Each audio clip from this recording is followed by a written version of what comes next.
अगर आज के समय में इस पृथ्वी पर सबसे ताकतवर स्पीशीज को देखा जाए तो उनमें सबसे बड़ा नाम हम इंसानों का ही आता है। आज के समय में पृथ्वी पर ऐसी कोई स्पीशीज नहीं है जो थोड़े समय के लिए भी हम इंसानों के दिमाग और उसकी टेक्नोलॉजी एडवांसमेंट के आगे टिक सके, क्योंकि हमारी पूरी पृथ्वी पर हम इंसानों के पास ही सबसे ज्यादा इंटेलिजेंट और तेज दिमाग है जो पृथ्वी पर मौजूद किसी और जानवर में नहीं है।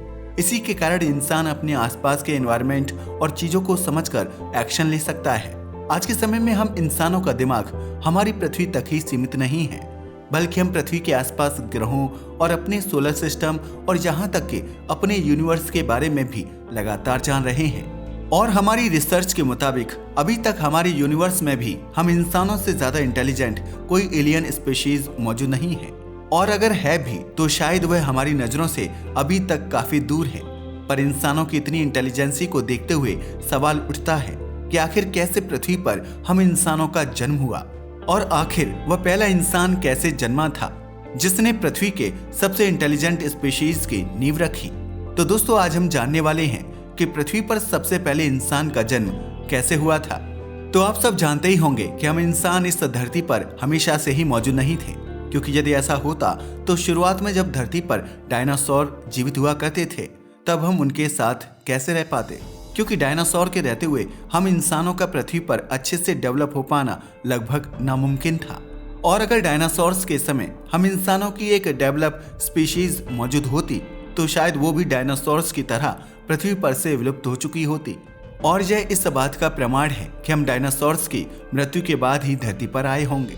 लेकिन क्या कभी आपने सोचा कि पहला इंसान धरती पर कैसे आया था और कहां से आया था? तो इसे समझने के लिए सबसे पहले हमारा ये जानना जरूरी है कि धरती पर जितने भी जीव मौजूद हैं वो सब पहले के जीवों से इवॉल्व होकर ही आए हैं, जो कि एक समय पर धरती पर मौजूद हुआ करते थे। इस प्रक्रिया को इवोल्यूशन कहा जाता है। वैज्ञानिकों ने रिसर्च में पाया है कि हमारी पृथ्वी पर जीवन की शुरुआत समुद्र से हुई थी। पृथ्वी पर जीवन की शुरुआत आज से करीब 3.5 बिलियन साल पहले माइक्रो ऑर्गेनिजम्स की फॉर्म में हुई थी, यानी कि यह इतना छोटा था कि इसे हम अपनी आंखों से देख नहीं सकते थे, और यह पानी के अंदर काफी गहराई में रहा करते थे। लेकिन बाद में जब धीरे धीरे इवोल्यूशन होता गया तब इन माइक्रो ऑर्गेनिजम्स में भी काफी सारे बदलाव होना शुरू हो गए। यह सिंगल सेल्यूलर से मल्टी सेल्यूलर बन गए, जिसके बाद इनमें कई कॉम्प्लेक्स स्ट्रक्चर बनने लगे, और समय के साथ यह पूरे मल्टी सेल्यूलर ऑर्गेनिजम्स इवॉल्व होने लगे। इनमें से कुछ उस समय पानी में ही रुक गए, पर और कुछ धीरे धीरे पानी से बाहर जमीन पर भी रहना शुरू कर दिए। इसके कई हजारों लाखों साल तक इवोल्यूशन कुछ इस प्रकार हुआ कि बड़े बड़े जीव भी धरती पर अस्तित्व में आ गए, जैसे कि डायनासोर्स। और ऐसा भी कहा जाता है कि इन डायनासोर्स की प्रजातियों के खत्म होने के बाद ही ह्यूमन इवोल्यूशन की शुरुआत हुई। आइए अब हम इसे और भी गहराई से समझने की कोशिश करते हैं। ऐसा कहा जाता है कि 66 मिलियन साल पहले एक बड़ा एस्टेरॉइड धरती से टकराया था। उस समय पृथ्वी पर एस्टेरॉइड की टक्कर काफी ज्यादा खतरनाक थी, जिसके चलते पृथ्वी का वातावरण लगभग पूरी तरह से खत्म हो गया था। पृथ्वी का इकोसिस्टम पूरी तरह से बिगड़ गया था। पृथ्वी के समुद्रों में बड़ी बड़ी समुद्री लहरें उत्पन्न हुई थी, जिसने पूरी पृथ्वी को डुबो दिया था। पृथ्वी पर बड़े बड़े भूकंप आए थे। इसके अलावा वैज्ञानिक ये भी बताते हैं कि उस समय एस्टेरॉइड की टक्कर के चलते पृथ्वी पर मौजूद ज्यादातर बड़े वोल्केनो भी फट गए थे, और इन सभी घटनाओं के एक साथ होने के चलते पृथ्वी पर एक बहुत बड़ा मास एक्सटिंक्शन हुआ था, जिसके कारण इन डायनासोर्स की प्रजातियों का अंत हो गया था, और साथ ही जमीन पर रहने वाले कई अन्य रेप्टाइल्स भी इसमें मारे गए थे। ऐसा भी माना जाता है कि लगभग 75% फ्लोरा और फौना भी इसमें नष्ट हो गई थी। इसके कारण हुआ यह कि धरती पर कई सारी नीच यानी कि कुछ प्रजातियों के रहने का स्थान अब खाली पड़ गया था, और साथ ही धरती के इकोसिस्टम का बैलेंस भी खराब होने लगा था। इसलिए अब धरती को नई प्रजातियों की आवश्यकता थी, जिसके कारण मैमल्स अस्तित्व में आना शुरू हो गए। और इसके 10 मिलियन साल बाद इन्हीं मैमल्स की 3 से 5,000 प्रजातियां धरती पर अस्तित्व में आ गई, जिनमें से एक थी प्राइमेट्स यानी बंदर जैसी दिखने वाली प्रजातियां। और फिर इन प्राइमेट्स में भी कई सारे बदलाव आए, जैसे कि जो पहला बदलाव था वो यह था कि यह प्राइमेट्स 2 अलग अलग ग्रुप्स में डिवाइड हो गए। इनमें से एक था स्ट्रेप्स राइनीज, जिन्हें वेट नोज्ड प्राइमेट्स भी कहा जाता है, क्योंकि इनमें सूंघने की शक्ति थी। दूसरे थे हैप्लोरिन्स, जिन्हें ड्राई नोज प्राइमेट्स भी कहा जाता है, क्योंकि इनमें देखने की शक्ति ज्यादा थी। यानी यह दोनों इंसानों के दो एट्रीब्यूट्स दर्शाने लगे, सूंघना और देखना। इसके बाद लगभग 20 मिलियन साल पहले इवोल्यूशन के कारण पहले एप अस्तित्व में आए, जिन्हें प्रो काउंसल कहा जाता है। यह बंदरों जैसे दिखते थे, लेकिन इनमें इंसानों जैसे फिजिकल एट्रीब्यूट्स की डेवलपमेंट होने की शुरुआत हो गई थी। माना जाता है कि यह हमारे पूर्वज से दिखने में बड़े हुआ करते थे और इनका वजन 100 पाउंड्स यानी लगभग 45 केजी जितना होता था और इनमें कोई पूंछ नहीं होती थी।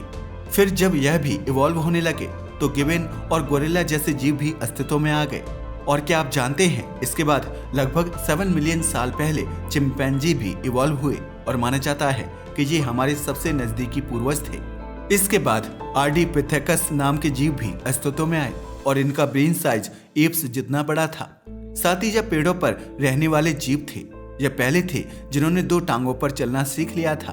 लगभग 4 मिलियन साल पहले ऑस्ट्रेलोपिथेकस आर्डिपिथेकस से इवॉल्व होकर अस्तित्व में आए और यह लगभग इंसानों जैसा दिखने लगे थे।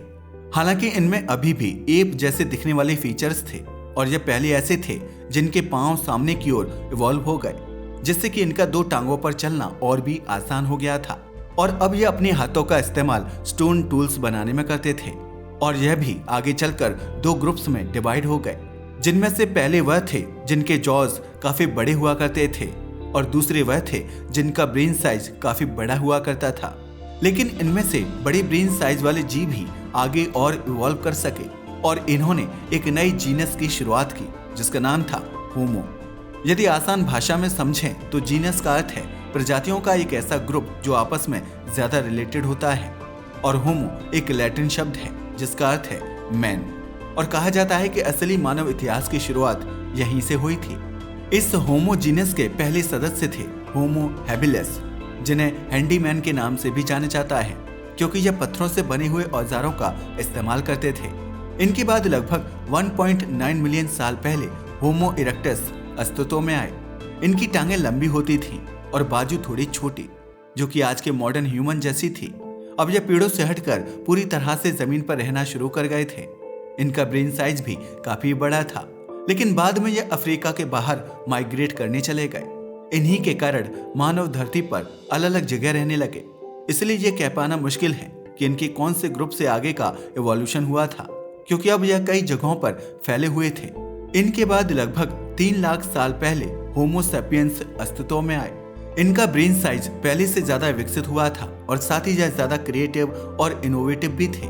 यही कारण था कि इनसे पहले धरती पर मौजूद निएंडरथाल्स कम क्रिएटिव होने के कारण अस्तित्व से हट गए और इन होमो सेपियंस ने उनका स्थान ले लिया। उस समय होमो सेपियंस पृथ्वी पर मौजूद सबसे ज्यादा इंटेलिजेंट स्पीशीज थी, जो अपने शिकार को आधुनिक पत्थरों के हथियारों के जरिए आसानी से शिकार कर सकते थे। इसके अलावा होमो सेपियंस की क्रिएटिविटी के चलते ये अपने आसपास के एनवायरनमेंट को दूसरे जानवरों से ज्यादा अच्छा समझ सकते थे और अपने आप को दूसरे जानवरों से बचा भी सकते थे। होमो सेपियंस की इसी क्रिएटिविटी के कारण इन्होंने समय के साथ अपनी सभ्यताओं को मजबूत करने और अपनी टेक्नोलॉजी को मजबूत करने पर लगातार काम किया। होमो सेपियंस ने समय के साथ जानवरों के शिकार के साथ साथ वेजिटेरियन चीजों को भी खाना शुरू किया और खेती जैसी चीजों को समझा। और खेती वह पहला कदम बताई जाती है जिसने आज के मॉडर्न इंसानों की नींव रखी, क्योंकि इसके बाद हम होमो सेपियंस ने कभी पीछे मुड़कर नहीं देखा। और आजकल विज्ञान के विकास और उन्नति के कारण हमारा और भी विकास हर दिन हो रहा है। अब हम इतना समर्थ हो चुके हैं कि हम अपना जीवन अच्छे से जी सकते हैं और टेक्नोलॉजिकल एडवांसमेंट्स के कारण हर दिन बनने वाले नए नए डिवाइसेस हमारे जीवन और आसान कर देते हैं। तो हम उम्मीद करते हैं कि अब आप इस रहस्य को समझ गए होंगे कि किस प्रकार धरती पर पहला इंसान आया था और कहां से आया था। और आज के समय में भी हमें कई सारे प्रमाण मिलते हैं कि किस तरह ह्यूमन इवोल्यूशन हुआ था। इन प्रमाणों में सबसे ज्यादा सहायक है फॉसिल्स। हमें हमारे पूर्वजों के कई सारे फॉसिल्स मिले हैं जिससे हम यह बता सके कि वह कितने बड़े हुआ करते थे और उनमें और हम में क्या फर्क था, और यह भी अनुमान लगाया जा सका कि वह कैसे दिखते थे।